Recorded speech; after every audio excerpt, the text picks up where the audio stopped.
Hello, my name is Austin Shadle, and welcome back to the Life Endurance Podcast, where we explore methods of unlocking your true potential and the greatest endurance race we all partake in, life.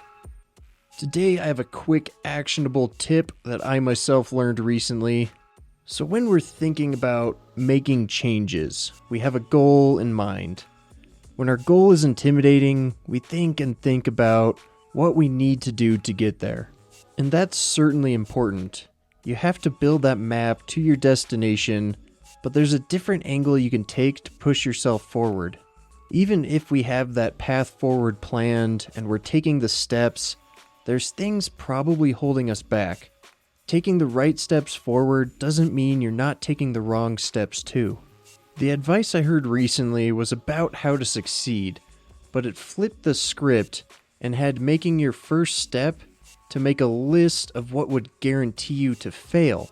Because for most of us, there stands to be a massive improvement simply from reducing the negative steps that we take. Let's say your goal is to lose weight. Ask yourself, if I did this, I definitely would not lose weight. For example, eating a large portion of dessert on top of the decided amount of food that you have for that day. Or eating more than normal on a day where you were less active than normal. Something that will for sure keep you out of a caloric deficit, aka the state in which you lose weight. When we frame it this way, we aren't obsessing about what to eat, but more focusing on avoiding what not to eat or how much. And simply avoiding the bad food will likely still lead us to eating the right food. For another example, let's say you're a salesperson or trying to sell your own product. What's a guaranteed way not to succeed at sales? Don't make sales calls. Don't go to networking events. Don't follow up on the lead your friend gave you.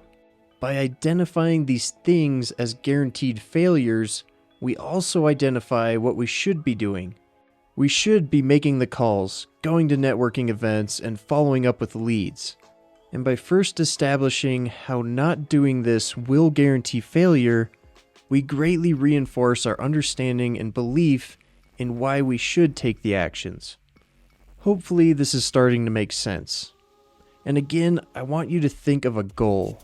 Go ahead and write down a list of all your current goals if you like. Now ask yourself, what actions or lack of action would guarantee that I won't reach that goal? Think very literally like the sales example. No duh, if you don't make sales calls, you're not going to make sales. So what actions directly oppose your goal and would leave you to failure? Or what are the fundamental actions for your goal that if you did not do them, would also guarantee failure? Now that you have a list, go review each item. Consider why it would cause you to fail, and let that set in. And then flip it. What is the positive opposite? Now you have identified a crucial step towards reaching your goal and a healthy fear you can channel to avoid the negative steps. Personally, I like to throw a few too many goals at myself at one time, and I realize now that when I'm struggling to make progress, this is what I actually need to focus on. Eliminating the negative steps, the true root cause of the problem. Because what I need to do is obvious most of the time, but the true battle is waged against myself and the negative actions that I'm prone to. I thought this was an interesting way to view self-development and goal chasing.